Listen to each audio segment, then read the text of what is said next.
Hey everybody, welcome back to Socially Radical Guitarist. So the song you heard just now was Spirit Box's Secret Garden. So yeah, a lot of creativity with the guitar playing in that song. I really look forward to that album. I hope everybody, checks it out when it comes out on September 17th. And now we have our guest. It is Tristan Dineen, aka Siegfried Barazov of Back in the USSR. Now, yeah, that's a radio station in Guelph, CFRU. He can't do it right now because he's running for office. He's a candidate. The Communist Party of Canada's in federal election for the Guelph riding.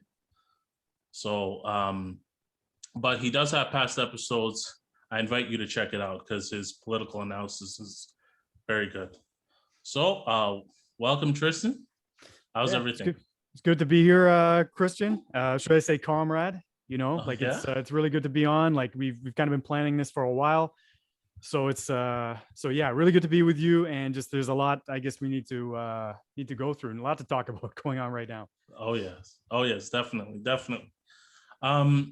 So like just to give a little bit of an introduction to like our listeners, some people that are listening in from Waterloo and haven't heard about your political evolution yet. How did you become a communist? Okay, so there's a bit of a backstory to that, right? Because I've actually been in the Communist Party for quite some time now. Like I guess, I'm trying to remember now. I think it was 2011 is when like I officially became a member. So more or less like right after I finished my graduate studies at the University of Guelph. And this, of course, and like a lot of like a lot of things in life, it comes down to who you know, like who you meet and who you interact with. So in my case, it was people like Drew Garvey, Peter Miller, these Juanita Burnett, these kind of people who are kind of, maybe they started out in Guelph, and a lot of them are now like in Toronto or like even abroad in other countries. But they were there in Guelph, and at a time when I was kind of my own politics were shifting. You might say I was waking up to a lot of the kind of things going on in the world. Eyes were opening to a lot of the injustices, to the imperialism, to the the implosion of capitalism that happened, with the great financial crisis, which happened around that time, and which kind of maybe opened my eyes to the viability of socialism in the 21st century, maybe the necessity of socialism in the 21st century. Actually, like it really, like we need this. Basically, the world is starting to, come apart. The capitalist world based on profit, with profits in command, where everything is structured according to the profit motive and serves the interests of this, the 1%, to use the, the slogan pushed by Occupy Wall Street all those years ago. Like, this is the kind of thing that kind of radicalized me. I'd already been radicalized by things like the war on terror and the Iraq War and things like that. That had already kind of woken me up to certain things, but I hadn't really taken that in a systemic direction and united myself with like-minded people to fight for a livable future for humanity, really, which is really what we're fighting for. If you're a socialist now, if you're a communist now, and you're serious about it, like given like where climate change is at, like just the devastating impact of like capitalism, which is just, clear for all to see, like every single day. Just, even just in terms of weather patterns, it's just like this having to do with emissions from like capitalist enterprises and all that. Like, it's just, everything is just so crystal clear now about really who is at fault. You have billionaires going to space while all these people are dying in a pandemic. You have all this going on, and it's just, if you really want to take a principled stand at this point, if you really want to like actually solve the problems that we're facing, like you have to pretty much take this path.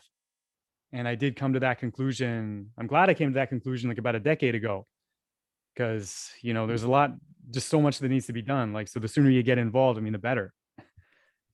Yeah. But yeah, that's also when I started back in the USSR. It was around that time. and I've been, running that for about 10 years on CFRU. And I ran in the federal election in 2015. That was the first time I ever ran for, well, anything. So that was quite an experience, a lot of eye-opening experiences during that whole process. And I'm about to embark on that again. I guess like that's something we can get into maybe a little later. Just the likelihood of an election happening in the near future, the very near future, in fact. Yeah. So yeah, going that kind of segues into my next question: how's communism relevant? But um, are you suggesting that there's no other political movement that's serious about implementing socialism in Canada other than the Communist Party of Canada? I mean, are you saying the NDP Socialist Caucus isn't serious, or? It's like, well, they haven't been terribly effective. That's all I'm gonna say, and also not terribly consistent in terms of what they've kind of been advocating for. And well, I mean, one of the reasons why it seems like the Liberals are probably going to call an election as early as next week is because the NDP and the Greens in particular are kind of a mess right now. Like there's a lot of like infighting. They don't have a lot of clear positions on a lot of things. There's a lot of like internal contradictions going on, and they think they can capitalize on that and capitalize on that before a fourth wave of the pandemic with the Delta variant or whatever else, before that hits, which it seems like it will, because not enough people have been vaccinated as of yet. Like, I mean, in Guelph, like we're looking pretty good with, we got like 75% people have like both shots, but most places in Canada do not have that level of coverage. So basically the Liberals want to do this. It's a very opportunistic move. But like, once again, the reason why they want to do this is because there really isn't a lot of like opposition to them right now that's really coherent, that advocates a distinct set of policies that will systemically deal with the crises, I would say, that are facing this country, like right now. And I mean, the NDP hasn't really like ruled out anything like that. They have like certain, like they've had rhetoric on certain things. Like they had rhetoric, for example, on Palestine. Most recently, in the latest series of atrocities that the Israeli apartheid regime has inflicted on the people of Palestine, in Gaza, and the West Bank, in Jerusalem. And there was some talk, from Jagmeet Singh on that, but nothing really came of that. And it's just like you have these isolated things, these isolated kind of progressive statements that seem to come out every now and then around foreign policy and domestic issues, but it doesn't lead to any sort of coherent direction, and there's not really momentum behind it. And then, of course, like in the case of the Green Party, they're tearing themselves apart because they got like the current leadership has just diehard Zionists as their chief advisors, and they're just tearing the party.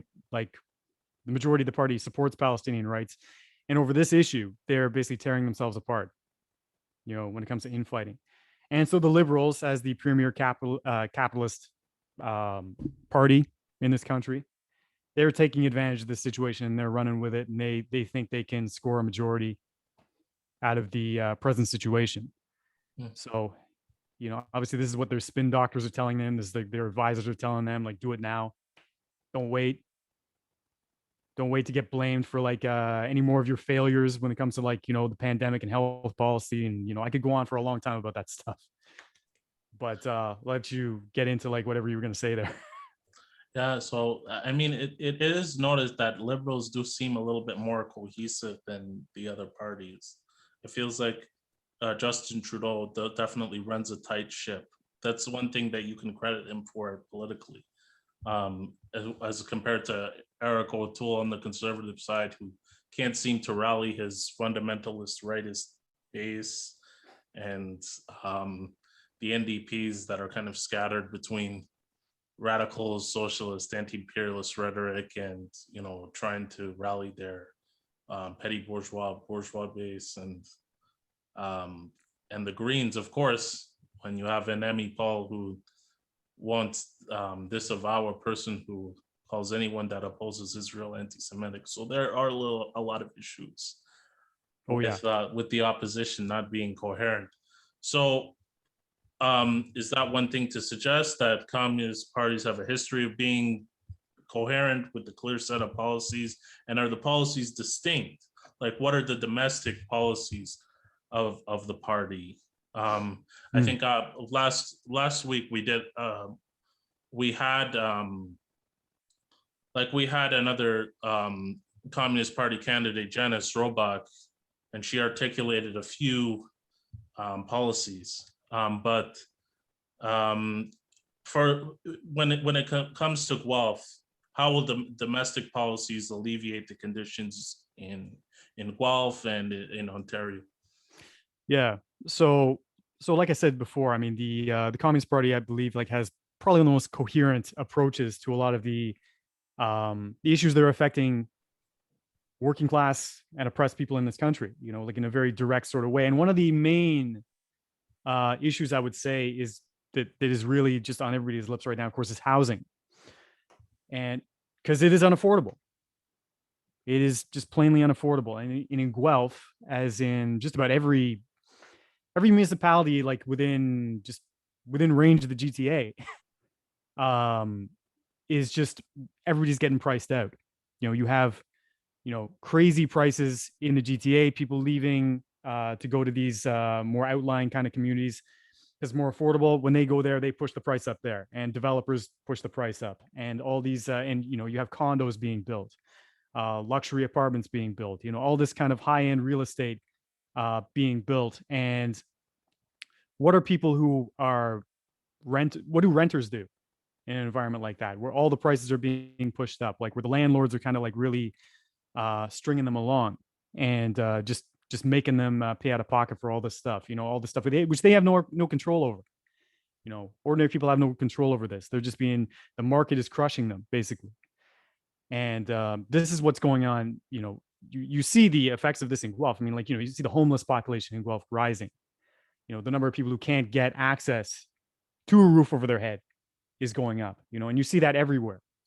You know, you see that in Hamilton, you see that in Burlington, you see that in all the different places that, you know, like in Southern Ontario. I mean, this is just but also like around the country. I mean, you see this in Vancouver, you know, you see this in in Montreal, you see this in like all kinds of places.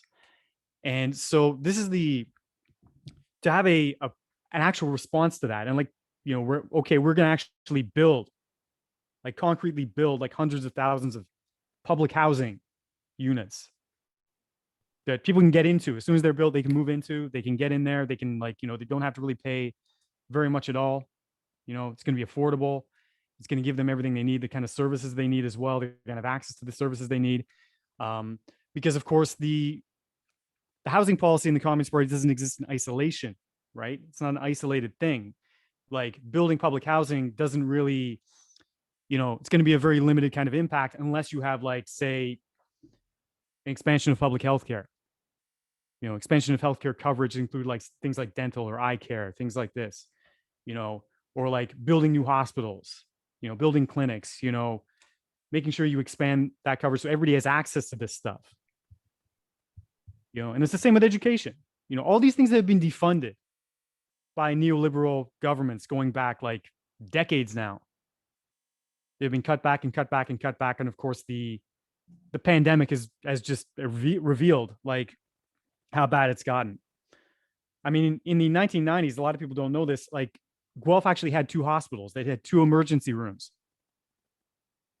but that second hospital over on Westmount Road in Guelph was, you know, dismantled during the Harris years.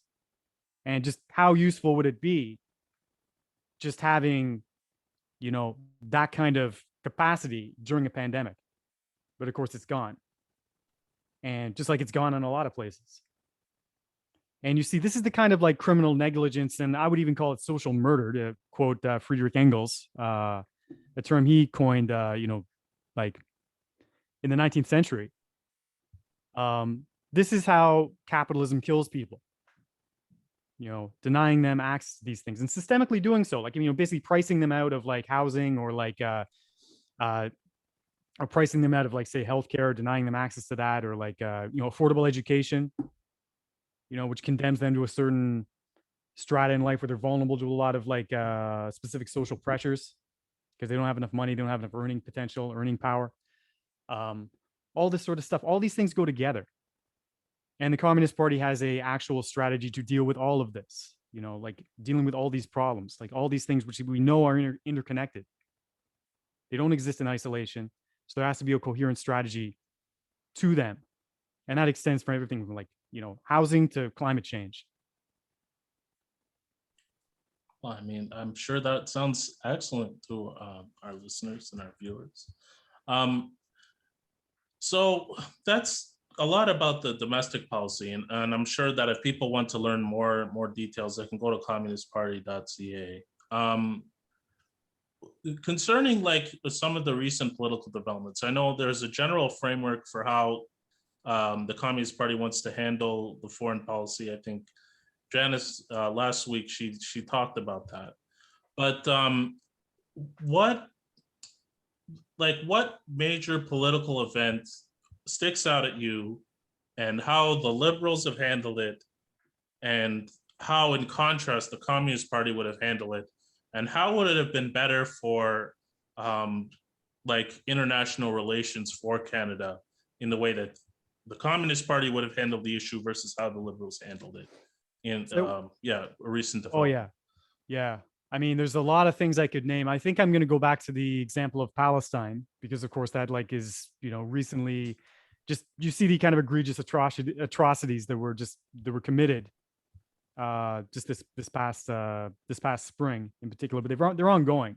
Even if they're out of the headlines, they're still ongoing. These kind of just the daily brutalities of an apartheid system, which the liberal government recognizes and supports, gives it military aid, gives it diplomatic cover at the UN, no matter what it does, whether it bombs Gaza or bombs Gaza, bombs Syria, evicts Palestinians from their homes in Jerusalem that they've lived in for generations, storms the Al-Aqsa Mosque, sends hundreds of right-wing settlers armed with machine guns to storm the Al-Aqsa Mosque, just doesn't stop them, gives them police protection, this sort of thing. These far right guys going in there and kicking Palestinians out, brutalizing them, engaged in terrorism, really. This is the and engaged in ethnic cleansing. This is the kind of thing that the liberal government thinks is okay. The Communist Party does not think this is okay. And this is one of the things we've been very coherent on, and very consistent on over the decades, is that, we support the Palestinian liberation struggle. We support resistance to apartheid, and really wherever apartheid exists. We were really strong in our opposition to apartheid in South Africa. We see the apartheid in Israel. Same thing, same kinds of oppression going on, same kind of ethnic cleansing, same kind of system that just crushes an oppressed and colonized population. And I mean, oh yeah, and we could say the same thing. Well, honestly, we could say the same thing about apartheid in this country as well, because what are indigenous people facing in this country right now? They're facing an apartheid system as well, and of course the liberals don't want to call it that. The Communist Party, understands it for what it is, and just like we oppose apartheid in Palestine, we oppose apartheid here. We want decolonization everywhere. And that is and having a Communist Party government or foreign policy, this is what would be operationalized. We have a foreign policy of peace and solidarity, not one of buttressing oppression, arming those oppressive governments, apartheid governments. We wouldn't be supporting that. Just like we wouldn't be supporting the US when it goes and, bombs other countries, or, tightens the blockade on Cuba, or does the many, many atrocious things that empires do. Interesting thing to note is that the rest of the world, the United Nations, are voting more and more in line with the Palestinian solidarity movement, and a lot of the European countries that used to support Israel are getting more isolated as they stick to that position. So that's also something for the listeners to know, that being pro-Israel is becoming a very unpopular position in the UN. So just like, do you happen to have any, final thoughts? Because we are getting, towards the end of the interview. I mean, you've given a lot of, detailed information in a limited amount of time. Thanks for that. But any final remarks that you want to say to our listeners, about politics and about the developments of the world, and about the party? Yeah, I mean, I just want to say, yeah, it's a difficult time. And I understand that. Like, I mean, I've gone through a lot of isolation, just as a lot of people have, like over the last almost 2 years now. Like, wow. Like, I mean, just like, thinking about like how long it's been since the beginning of the pandemic. And just understanding just how these things happen, like how these kind of like these massive things, which we seem to be facing, and which the media in many cases makes it seem like it's just an unsolvable problems or intractable problems, or it's just human nature or something like that. Whether we want to talk about climate change, we want to talk about like pandemics, we want to talk about like, just poverty, hunger, homelessness, all these things, which, they kind of just treat as a feature. It's an ordinary thing. Maybe you can kind of alleviate them with charity or different measures and stuff like that. But, it's just something that's always going to be there. And the thing about communists and socialists, committed socialists, this is something we understand is basically all these things are artificial. These things were created. None of them is natural. We're talking about oppression. We're talking about exploitation, colonialism, settler colonialism in Canada. And of course, like we've had some pretty inspiring actions that have taken place in Guelph over the last few months with regard to solidarity with Indigenous people, like in relation to the bodies of children being unearthed in residential schools, former residential schools, and just the atrocities that are being exposed through that. And just there's been a major coming together around that. And just seeing that, there is increasingly, you have mobilization and there's an understanding that, things cannot remain the way they are, and all these things are connected. There's increasing realization that like this genocidal treatment of Indigenous people is connected to capitalism, resource extraction, climate change. It's connected to the very bedrock of the profit-driven system, and imperialism is hand in glove with that. Like it always has been, going back to all the way to Columbus. So like this is the kind of thing we're up against, and we're up against a system that seems to be, a lot of people think is invincible, but it's not any more than the divine right of kings, which was considered invincible at one time, considered natural at one time. But these things can be overcome. They've been overcome before. The people of Cuba have shown the way. The people of China have shown the way. The Russian people showed the way in 1917. People of Vietnam, people of South Africa, all these different people. Like, I mean, we had the biggest general strike in human history last year in India. Just everywhere people are indeed rising up and showing that that capitalism is not invincible, that it can be brought down, indeed must be brought down if human beings are to live, if the ecosystem is to live, if life itself is to continue. This is what we have to face. We have to fight this monster and overcome it. And I feel that socialism, communism, Marxism, Leninism, like basically whatever like current maybe you subscribe to, like within that those various forces, like this is the way to get that done, to mobilize people to get this done, to fight these battles, and ultimately to get to the place we need to be, where human beings can thrive, where ultimately the entire world can thrive. And this is what we're fighting for. It's a big deal. It's a tall order. But this is what we need to do. So yeah. Once again, I want to thank you for the opportunity of coming on. Yeah. Thanks for that, beautiful message at the end. I hope my listeners, get that it sinks in. and that we end up with, much larger membership, because I think Cuba needs still at least about 10-15% of its population active in the party in order to govern.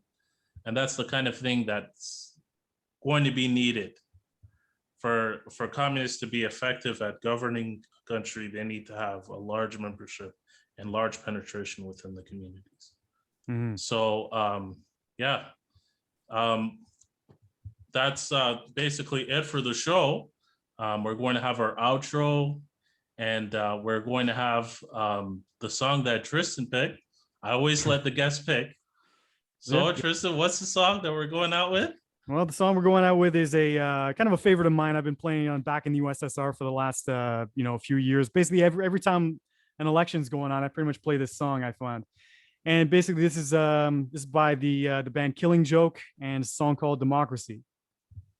Beautiful. So yeah, Democracy. The name of the album is also called Democracy.